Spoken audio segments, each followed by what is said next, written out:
all here. Welcome to Unity. If this is your first time here, my name is Santisha Groverland. I'm the spiritual leader here.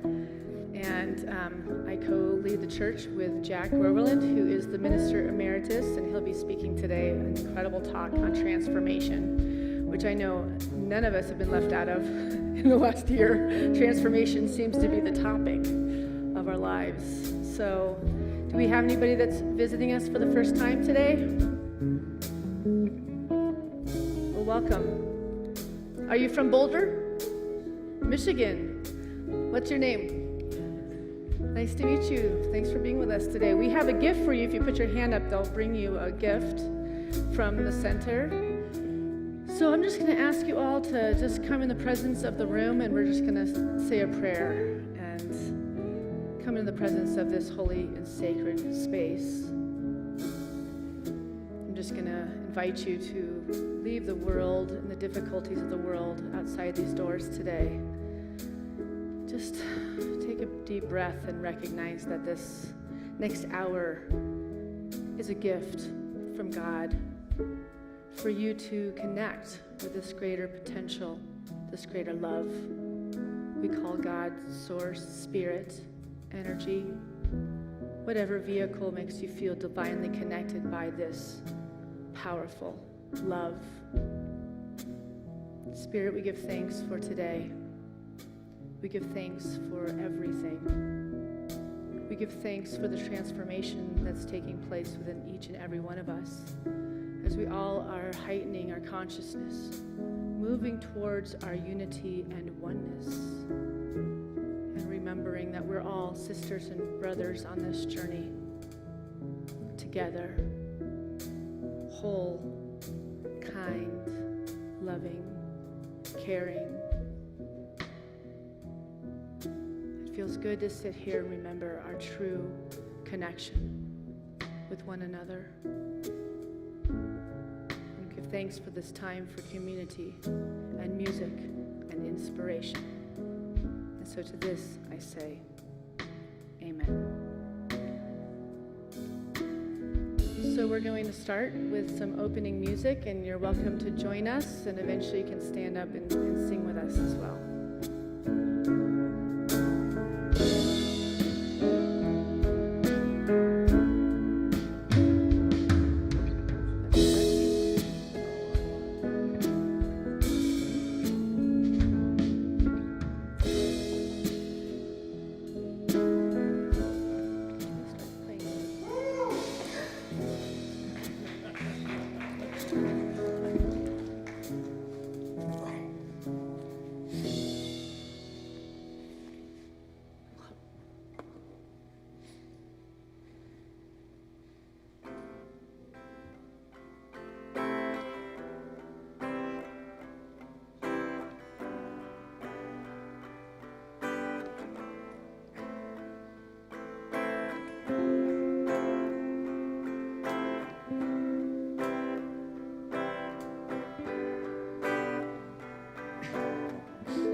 Are here, moving in our midst.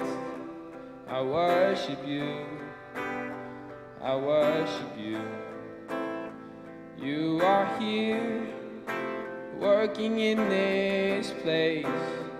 I worship you, I worship you. You are here, moving in our midst. I worship you, I worship you. You are here, working in this place. I worship you, I worship you. 'Cause you are waymaker, miracle worker, promise keeper, light in the darkness, my God, that is who you are. Waymaker, miracle worker, promise keeper, light in the darkness, my God, that is who you are. You are waymaker, miracle worker, promise keeper, light in the darkness, my God, that is who you are.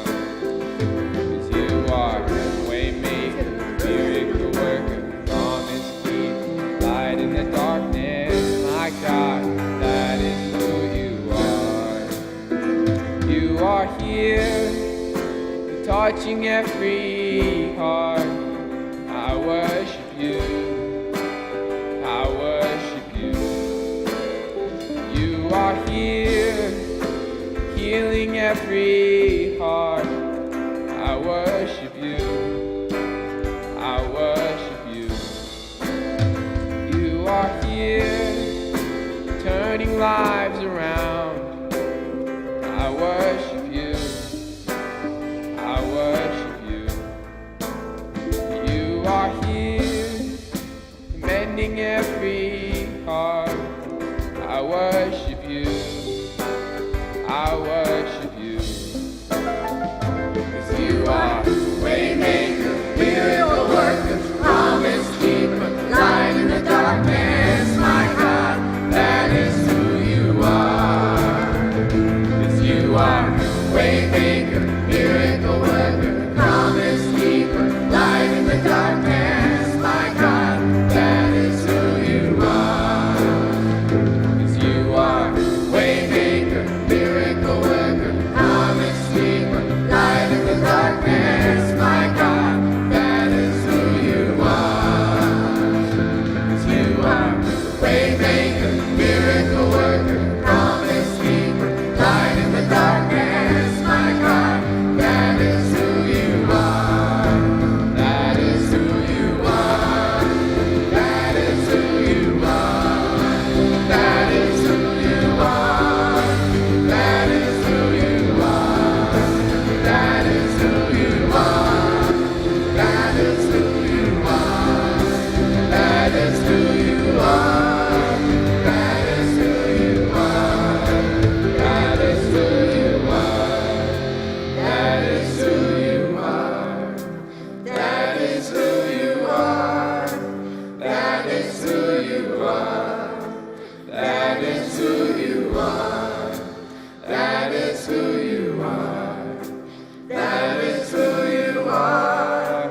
That is who you are. Even when I don't see it, you're working. Even when I don't feel it, you're working. You never stop working. You never stop working. Even when I don't see it, you're working. Even when I don't feel it, you're working. You never stop working. You never stop working. Even when I don't see it, you're working. Even when I don't feel it, you're working. You never stop working. You never stop working. Even when I don't see it, you're working. Even when I don't feel it, you're working. You never stop working. You never stop working. Waymaker, miracle worker, promise keeper, light in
Thank you.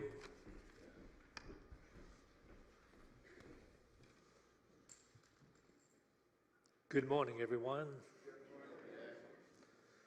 Well, I'm back at the pulpit. Those 9 a.m. services, though, I really almost pulled it off.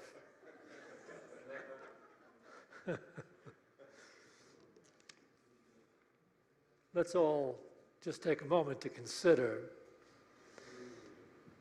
that the healing we're talking about, seeking and harmony, that peace of mind and that true love that we are seeking cannot or may not be found while we are operating strictly from the ego-centered consciousness. The ego-centered consciousness must somehow be subjugated to the divine intelligence that creates life. So we are made in the image and likeness of that intelligence. It is our core nature.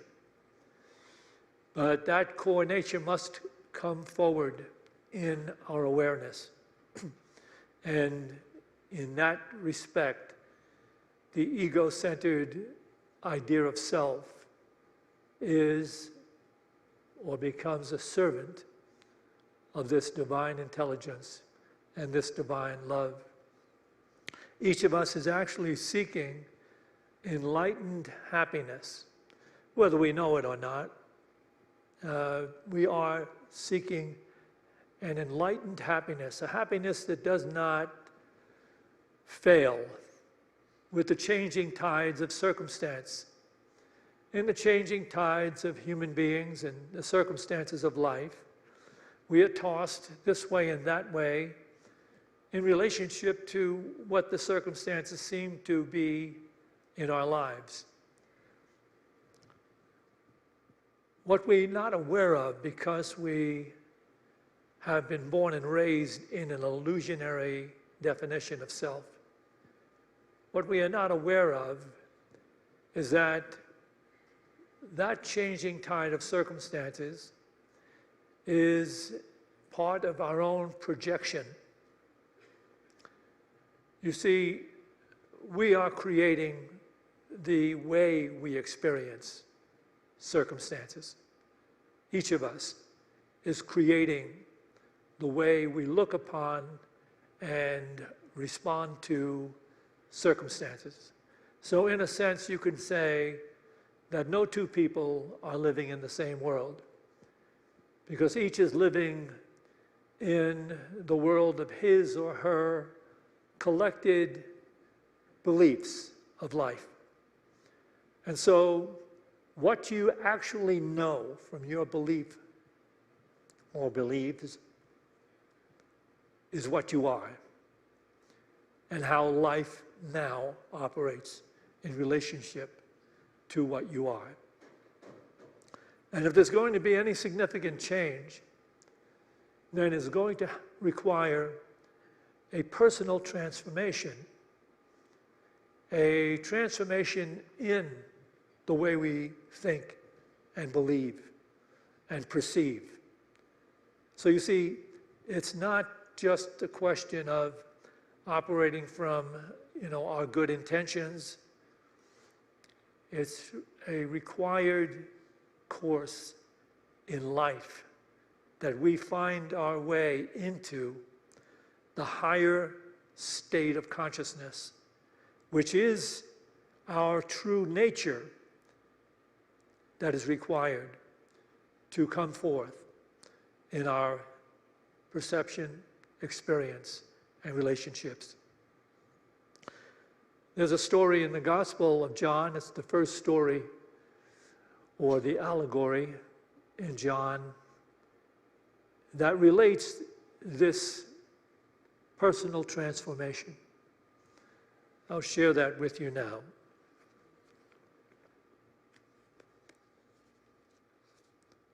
This is from chapter 2 in the Gospel of John. On the third day, there was a marriage at Cana in Galilee, and the mother of Jesus was there. Jesus also was invited to the marriage with his disciples.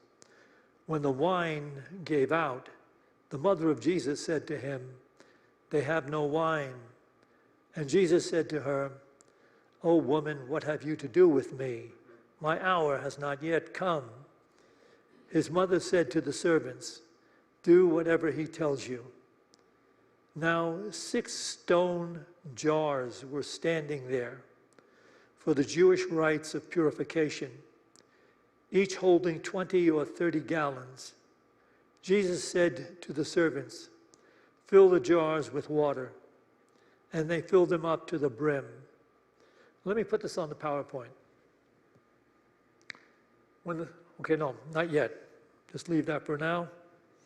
He said to them, "Now draw out some of the liquid and take it to the steward of the feast."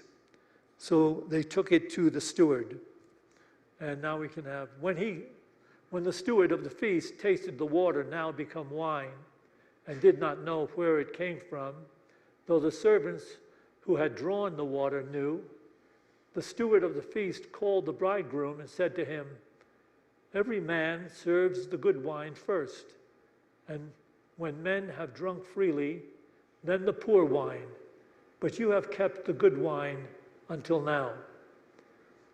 That's an extremely interesting point that is being made. When the steward of the feast tasted the wine, the water now become wine, and did not know where it came from, though the servants who had drawn the water knew, the steward of the feast called the bridegroom and said to him, "Every man serves the good wine first, and when men have drunk freely, then the poor wine. But you have kept the good wine until now."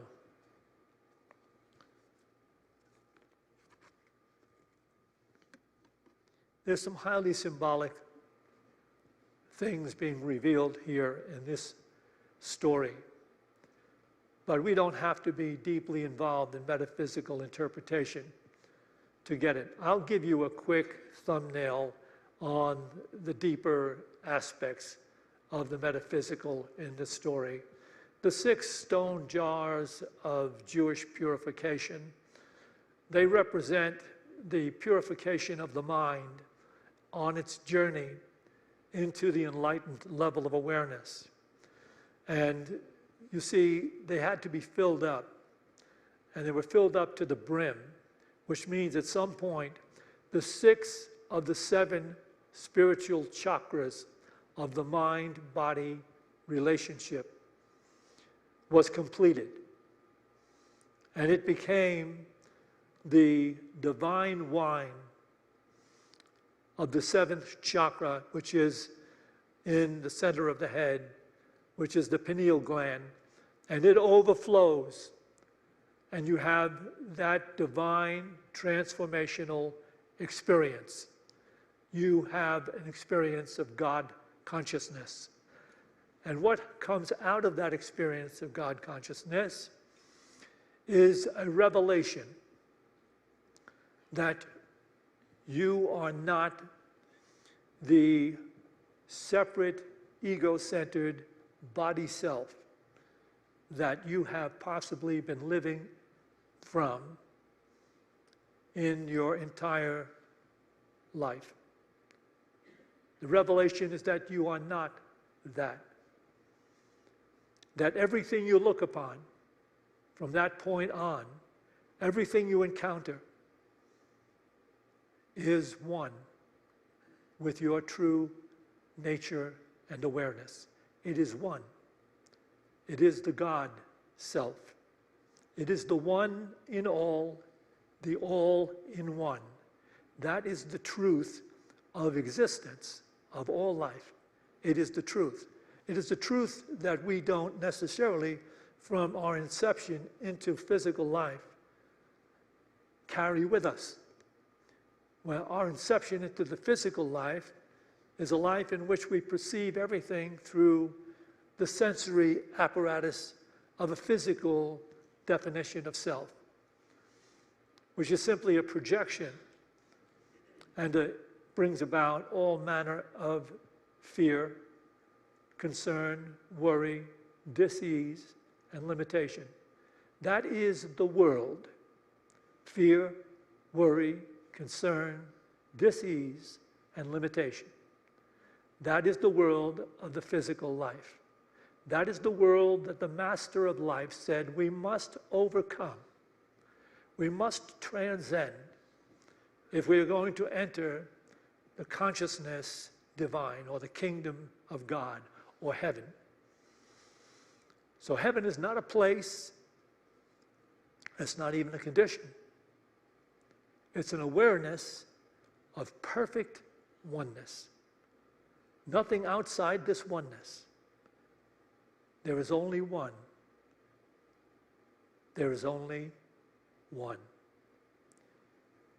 In that awareness, you can see that there's no need for some type of religious dogma to say, well, you need to be kind, or you need to be truthful, or you need to be a good steward, a good husband. You need to be a better friend. You need to be a better father or a better mother.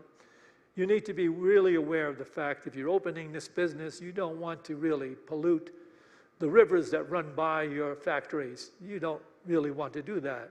You don't do that, you wouldn't be right with God if you did that. You see, all of the dogma that goes into being religious are simply statements of what will naturally occur when one is operating from the awareness that everything is God, is one, is sacred, bless it, nurture it, care for it, and you will be so cared for. You will be so cared for that your happiness, your peace, your health, your joy will be guaranteed. That's our calling. That's the destiny of human experience. So, as I said, you don't need to know all of the metaphysical truths of this story or any of the major stories, but you need to know one, and I think maybe you've recognized it. You see how wine is used throughout the New Testament. It represents the spirit of truth. It represents the God presence. And I'll give you another example of that. Can we have this next PowerPoint, please? You can read this in the Gospel of Mark, chapter 2, verse 22. And no one puts new wine into old wineskins. If he does, the wine will burst the skins, and the wine is lost, and so are the skins. But new wine is for fresh skins. You see how relevant this is to the times in which they lived. Wine was put into fresh skins because when the wine ferments and cures itself, it expands. And so the wine in these skins expands the skins. But you don't want to take a skin that's already been expanded and put more new wine in it, because when that wine expands, it will burst the skins. But you can see the relationship it has to consciousness. The spirit of truth cannot be taken in to the old awareness of life. It can't be taken into the false definition. The false definition of life is that I'm a separate body-mind in a world of separate phenomena, separate others, separate everything. You see, that level of consciousness operates with its only God, which is the human intellect. In that level of awareness, the ego supposes and projects the illusion that the human intellect will actually solve our problems, will actually fix your life, or heal your life, and free your life, ultimately through technology and whatever else.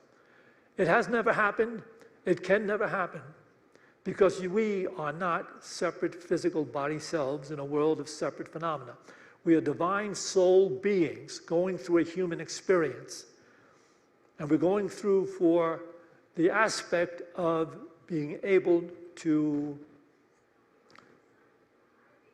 relate, being able to consider and relate. Do you see how, especially in the Western culture, it seems that we've fallen asleep in the process of this initial state of consciousness? Because we're not overly driven to find our divine nature and operate in that experience of ongoing joy, love, and peace. We're not driven as we should. We are cajoled. We are deceived. We have created a huge and phenomenal technology that is used to deceive. The media is forever deceiving us. The basic principle of the media is the rightness of separation and the victory of the ego-centered self that rises above all others, controls all others, dominates all others, dominates all human experience, dominates nature. That's what we are taught to believe is the destiny of our lives, and it is so detrimentally false. So, everything that the masters actually speak about has to do with personal transformation. And so, in this process, the illusionary definition diminishes and dies and gives way to the higher spiritual intelligence, which is the true self or the higher self or the God self or Christ or Buddha nature, however you want to look at it. But it is our calling and our divine nature. The false God of the human intellect then comes to serve the greater intelligence. And there are dimensions of consciousness in which this has occurred, and continues to occur. And there are masters among us everywhere who do no longer live in the suffering, the fear, the pain, the conflict of the world. They have overcome the thinking of the world. They have transcended it. They see from God consciousness. They live from God delight and awareness. They live to bless and be blessed, because you cannot bless without being blessed. They live in the divine truth. So we are called to join them. The new divine wine is served at the marriage feast and is there to bring forth the transformation and coming together of the male and female aspect, the male and female relationship, which is the holy relationship of male and female in all.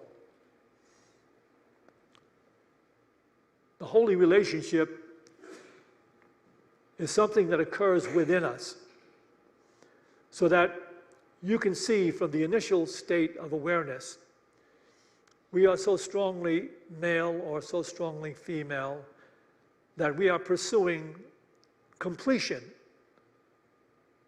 in trying to find the opposite sex who will complete me. I will marry this person, or I'll find this partner, and this will be my relationship, and then I will be free, I will be happy, I will shed a lot of the concern and the worry and the fear. Well, that simply is not true. What ultimately happens after one goes through a number of relationships or looks at life honestly and realizes that you cannot find it in controlling another person to fulfill what it is you seek. What you seek is divine consciousness. What you seek is enlightened awareness. And then you will be in the world, but no longer of the world. You will not be driven by your sexual idea of self. You will have transcended that. And while you still may have a partner, you will not be driven by the idea that your wholeness is facilitated by some other physical body. That's the way of the world, and it is flawed, and it does not ever succeed. So,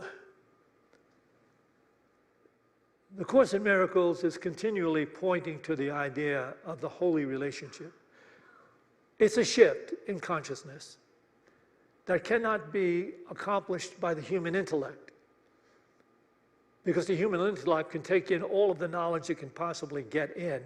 It can use whatever computers and technology it has to try to fathom all that goes into understanding relationship, and it will fall so far short of understanding it, because if you don't take anything else away from this truth, take this: no one can walk in the shoes of another person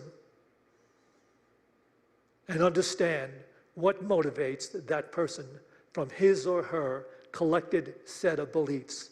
Therefore, the only intelligent thing to do, even before we arrive in the consciousness of God, is to immediately not judge, ever.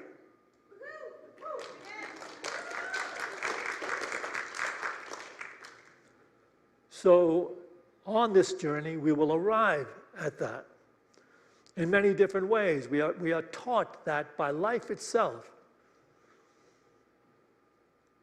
And so, from the cross, and the final words of the Master of all life, "Forgive them, Father, for they know not what they do." And we suppose that's a historic event.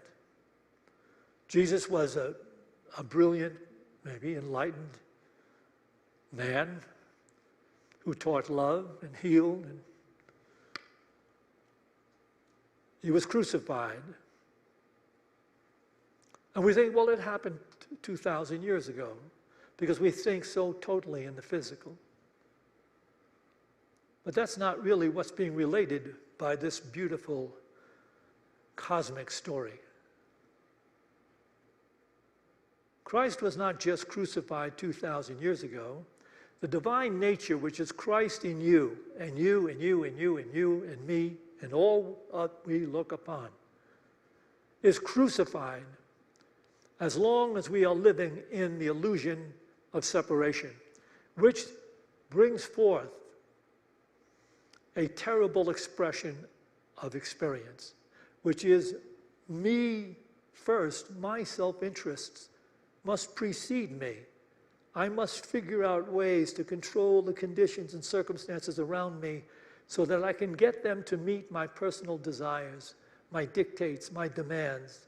And then I'll be happy, then I'll be fulfilled. Well, you must know at this point, most of you have lived long enough to know that that's not going to ever work. So we crucify the Christ, which would reveal our divine expression, which would bring us into a state of acceptance that there is only that which is to be blessed, forgiven, helped, served. Can you get there? I mean, just ask yourself the question right now. Gee whiz, do I want to be that kind of being that has that as its life, lives that, expresses that, catches itself whenever it leaves that point of view and returns to the divine awareness? Do you want to be there? Because you have to want to be there, because it takes spiritual practice to transform the illusion-driven thinking of the mind.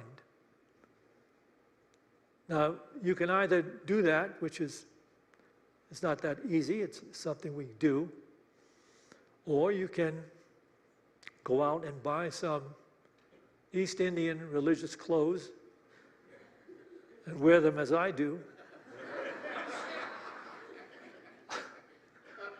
and pretend to be enlightened.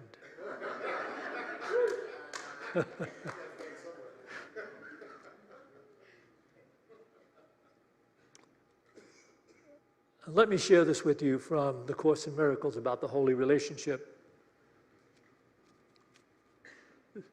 This holy relationship, lovely in its innocence, mighty in strength, and blazing with a light far brighter than the sun that lights the sky you see, is chosen of your Father as means for his own plan.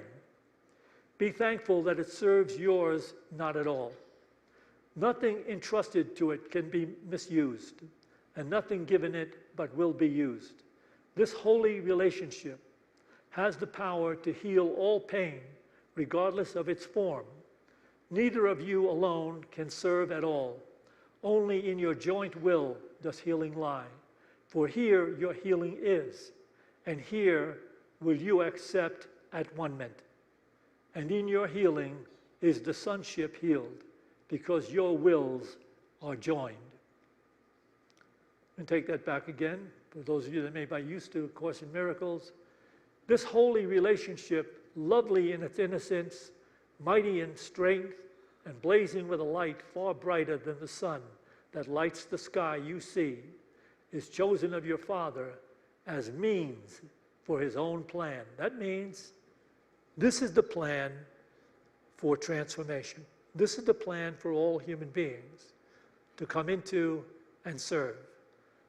And it serves our plan not at all, the initial plan of the ego-centered idea of self being able to figure out how to make his or her life work so that there's harmony, peace, and true love. So that's why it's saying, this is chosen of your Father. Be thankful it serves your plan not at all. Nothing entrusted to God's plan can be misused, and nothing given it but will be used. This holy relationship has the power to heal all pain, regardless of its form. Neither of you alone can serve at all. Only in your joint will does healing lie. For here your healing is, and here will you accept at one-ment. And in your healing is the sonship healed, because your wills are joined. Okay, this breaks down to something that can be understood. The human intellect cannot bring us into divine and lasting happiness, harmony, peace, truth, insight of life. It can't. It requires faith. We have to step toward the idea of oneness on faith. And so as we do that, we step toward that idea. We start our spiritual practice in living from that paradigm. And as we do that, we begin to have experiences that somehow or other, my doing that, operating from that selfless awareness, is reflected back at me by things that are now happening, that are coming to me, that I always fought for. Now I simply experience, it comes to me. That blessing that I give out returns to me over and over again in every possible way, until I know that I never had to worry about my prosperity, never had to worry about my health, I never had to worry about my peace of mind, I never had to worry about gaining what I needed from the world. I never had to worry about it. Do you believe in what I just said?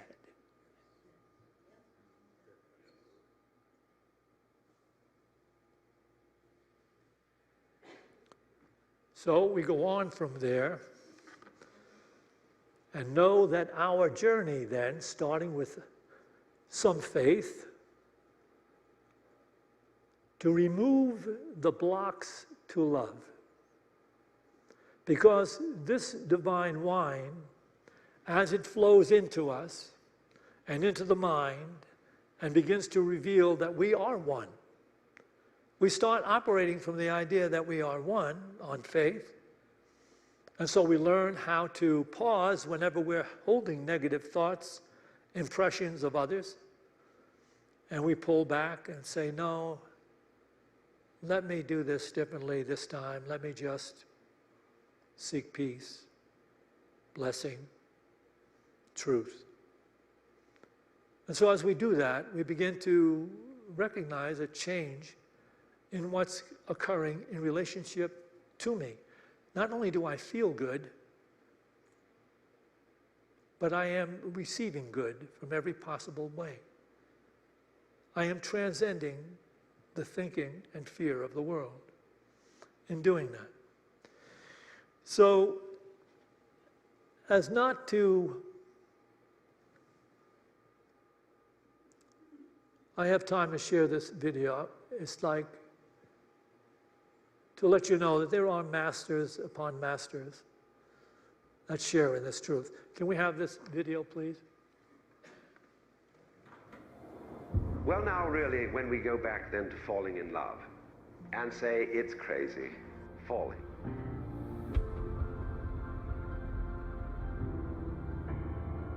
We don't say rising into love. There is in it the idea of the fall. Taking this ghastly risk is the condition of there being life. You see, for all life is an act of faith. The moment you take a step, you do so on an act of faith because you don't know that the floor is not going to give under your feet. The moment you take a journey, what an act of faith. Any kind of undertaking in relationship, what an act of faith. You've given yourself up. This is the most powerful thing that can be done. Surrender. See, and love is an act of surrender to another person. Total abandonment. I give myself to you. That's quite mad, because you see, it's letting things get out of control. All sensible people keep things in control. Watch it, watch it, watch it. Police, security, vigilance, watch it. Guards, watch it. Who's going to watch the guards? Actually, what is really sensible is to let go, is to commit oneself, to give oneself up, and that's quite mad. So we come to the strange conclusion that in madness lies sanity.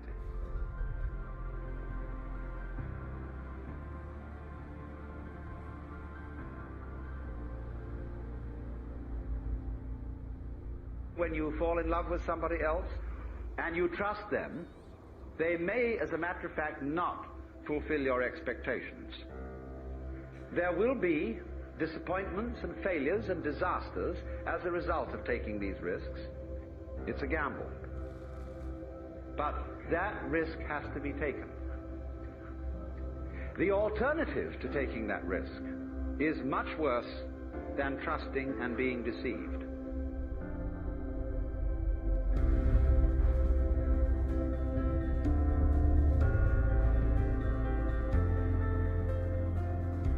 Kenosis is a Greek word meaning self-emptying, self-sacrifice, and thereby conferred freedom of will and the power to love human beings.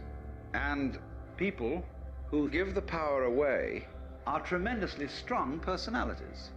because the more they have given it up, the more they get it.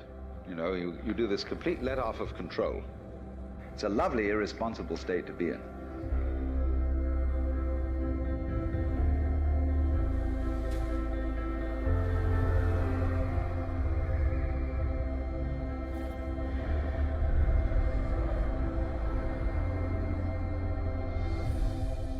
What I am involves what you are. If I am I because you are you, and you are you because I am I, then I am not I and you are not you. In other words, we are not separate. You know, you can't, for example, have two sticks. You lean two sticks against each other and they stand up. because they support each other. Take one away and the other falls. And so in exactly that way, we and our environment, and all of us and each other, are interdependent systems. We know who we are in terms of other people. We all lock together.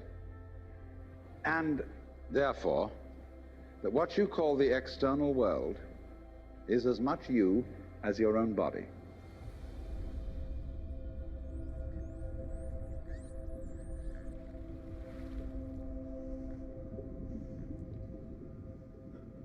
It's a shame that he had to use a number of pretty girls in bathing suits to get us to watch it.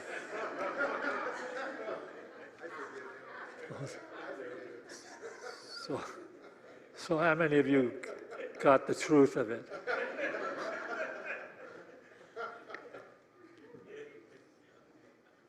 Okay, I'm going to conclude it with this and a meditation. Can we have the last PowerPoint? Course in Miracles 448, the new edition 481. Before a holy relationship, there is no sin. The form of error is no longer seen, and reason joined with love looks quietly on all confusion, observing merely, this was a mistake. And then the same at-one-ment you accepted in your relationship corrects the error and lays a part of heaven in its place. How blessed you are who let this gift be given. Each part of heaven that you bring is given you. Can you sense that? If you're operating from at-one-ment, even from the early stages of faith, and you're doing that which a person who believed is part of everything he looks upon and she looks upon, is part of you. If you're living that, you can understand then that it's returning to you everything you do in relationship to that truth.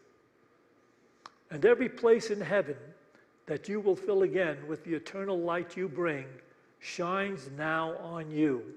The means of sinlessness can know no fear because they carry only love with them. We become the means of sinlessness. And when it's speaking about sin, it is speaking about the initial state of awareness in which we were all born, raised, and educated to believe ourselves to be only a separate physical body in a world of separate physical others. That's the initial sin.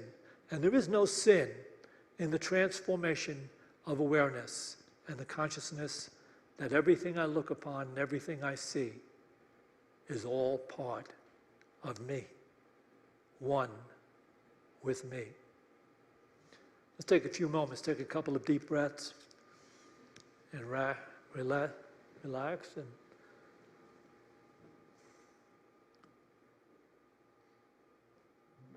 let us take the mind to its true home in consciousness, knowing the name of God that resides within each one of us speaks in this way. I am they. I am he. I am you. I am she. Everything you think of me. Everything you do to me. Be still and know that I am God.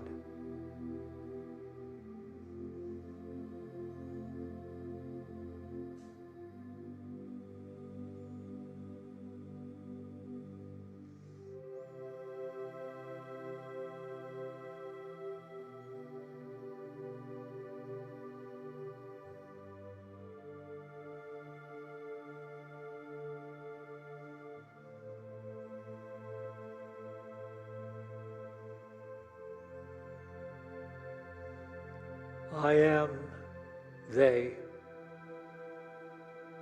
I am she. I am you. I am he. I am the mountains, the forests, and the sea. Everything you think of me.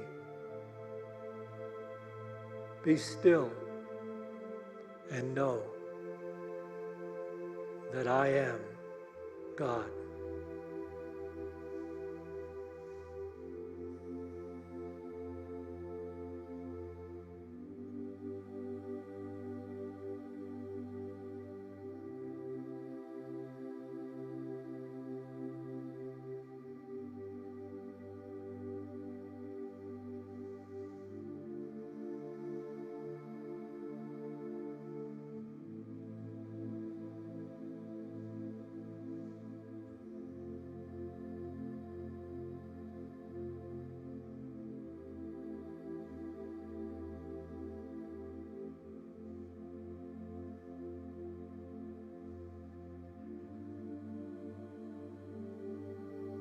I am they.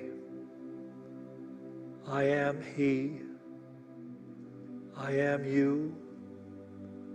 I am she. I am the rivers, the mountains, the deserts, the stars, the sea. Everything you think of me. Everything you do to me. Be still and know that I am God.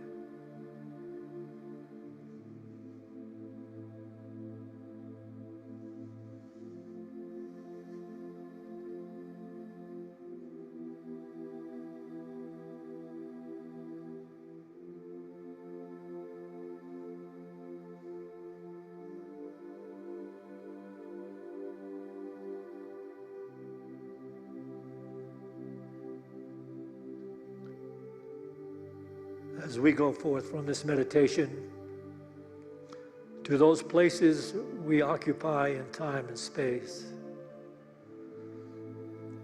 let us go forth with a greater determination to practice the presence of the one in all, the all in one.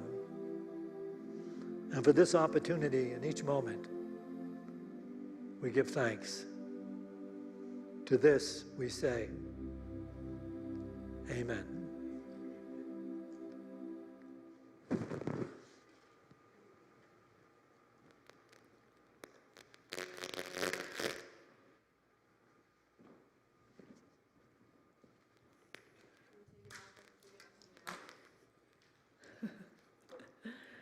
We'll take an offering for unity now.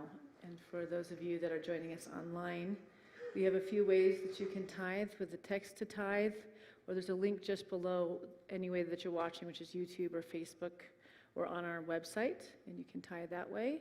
And for those of you, we're back to our original way of tithing, which we actually have ushers, and it's so nice to see you guys here.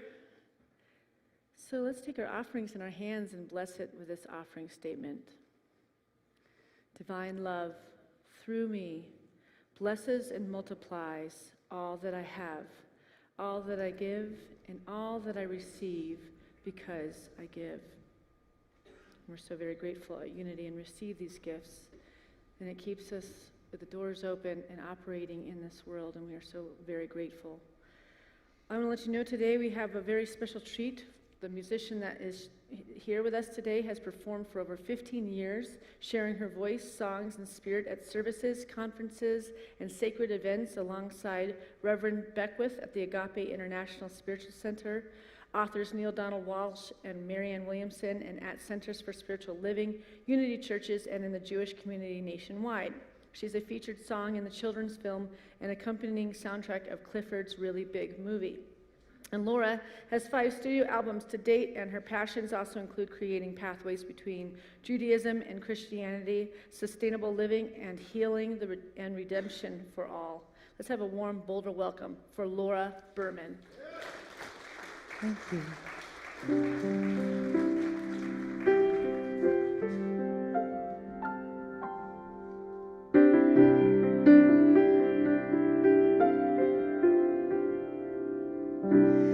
From the darkest place to a higher space, calling from every direction.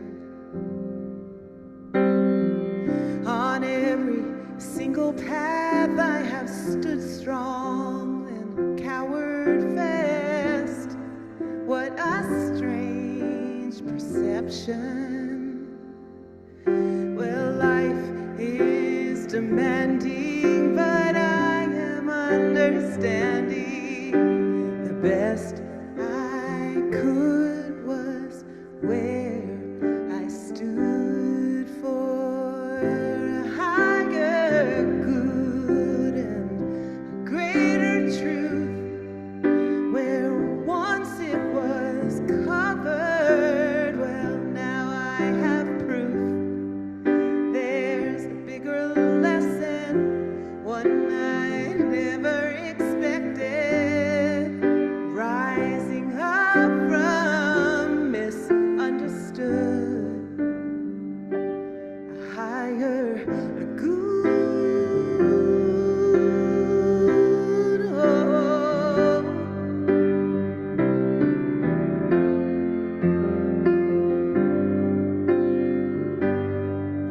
Well, I'm always getting ready on steps that are so unsteady, dancing the same old dances.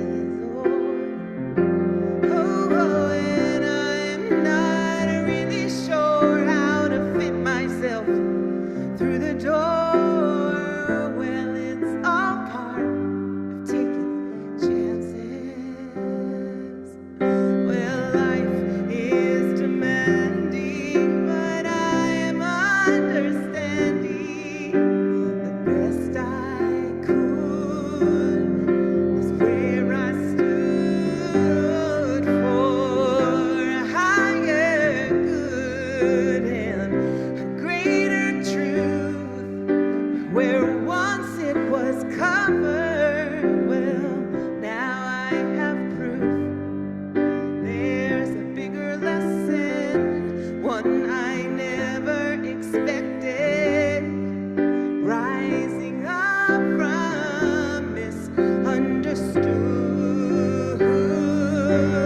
Well, I've seen the road at ground level, but there's a wider view at play, yes, and it brings me home to revel on this fine day, this fine day, for a higher good and a greater truth. Where once it was covered, oh, now I have proof. There's a bigger lesson, one I never expected, rising up. I am rising up, yes, rising up from misunderstood, higher good,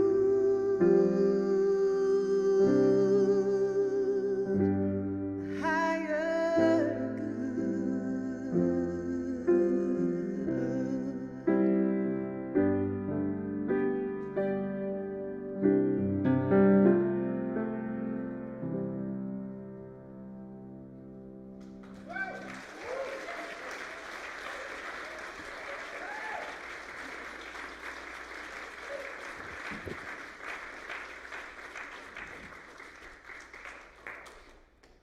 Beautiful. Wow. Incredible. So we want you to know that we have prayer partners available to you at the end of the service. If you're facing a challenge in your life right now, you can just stay seated in your seat, and these beautiful people with the white sashes on the front row over here will come and find you and take you to our beautiful meditation room, or they'll take you out to the garden, wherever you'd like to go and have a prayer and bring some healing. Really sink in this incredible message that Jack gave, really the insights of, I am in you and you are in me. And it doesn't just stop with people that we like. That's the one that's hard. Yeah, right. We can stop it and only use it for the people we like. But It then doesn't we operate that way. no, but then we have to go back to the Methodist And Church. we realize, okay, so if I'm in you, we have to live what we teach? I don't know. Can I say something right now? Yeah. We're going to do a closing, but instead of doing the peace on earth at the end, she's going to do another number. She's so good, yeah. All right, well, let's all rise and close with a closing song and then stay for another wonderful Laura Vernon song. Okay. What's the number? I release and I let go. Let the Spirit run my life, and my heart is open wide. Yes, I'm only here for God. No more struggle, no more strife. With my faith, I see the light. I am free in the Spirit. Yes, I'm only here for God. I release and I let go. I let the Spirit run my life, and my heart is open wide. Yes, I'm only here for God. No more struggle, no more strife.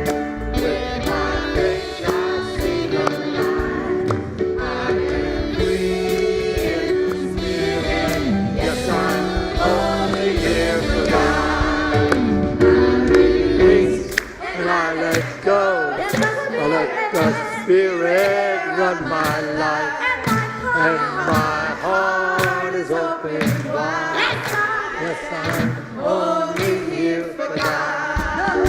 No struggle, no more strife. With my faith, I see the light. I am free in the Spirit. Yes, I'm only here for God. Yes, I'm only here for God. Yes, I'm only here for God.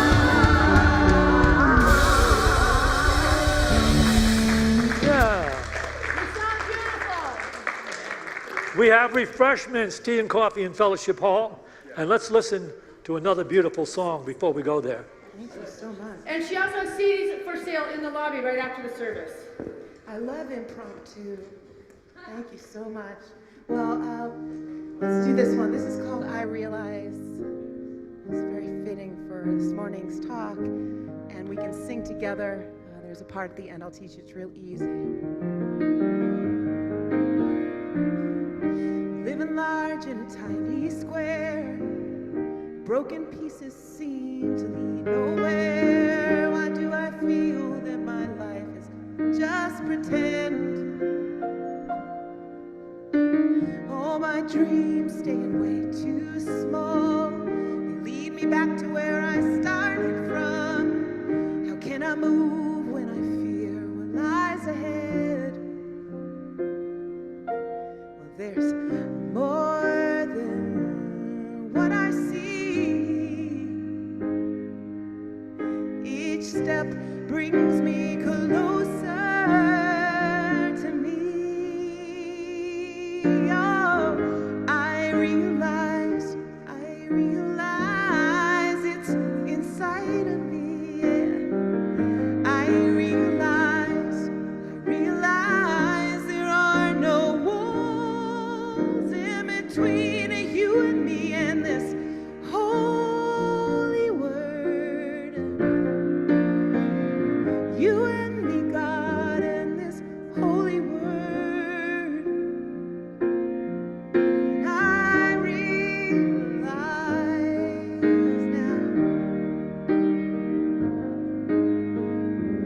With each new day I see my life getting bigger with less denying. It's my choice now to leave or just give in, give in.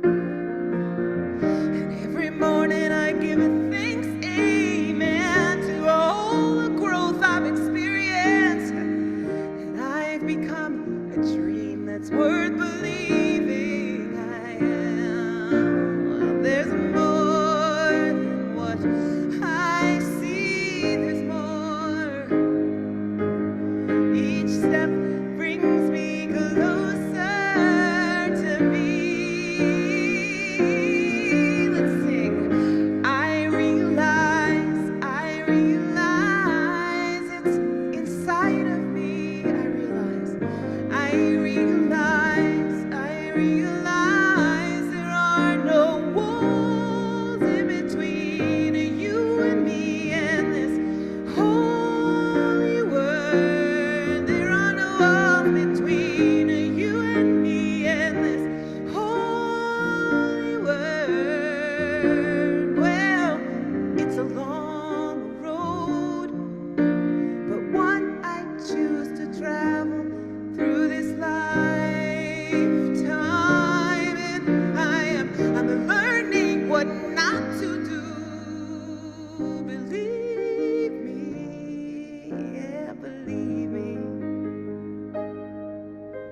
There's more than what you see. Oh, yes, I realize it's inside of me. Yeah, I realize there are no walls in between. I realize it's inside of me. You are inside me, my God. Here's the part we're gonna sing. Here we go. There are no walls in between you and me and this holy word. There are no walls. There are no walls in between you and me and this holy word. God's holy word. No walls. There are no walls in between you and me and this holy word. Harmonize if you feel it. There are no walls in between you and me and this holy word. Keep singing that.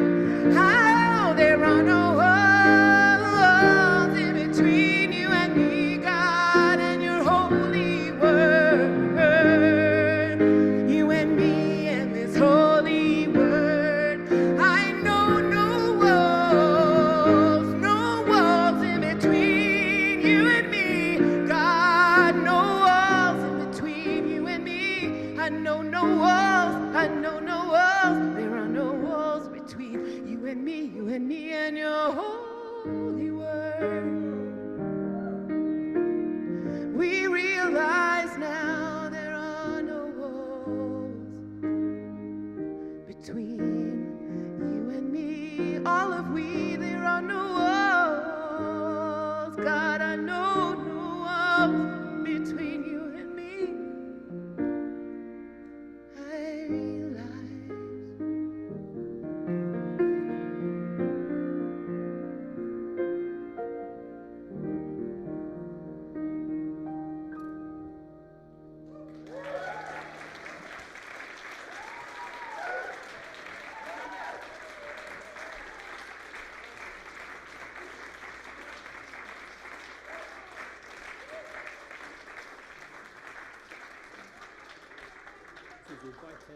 Okay.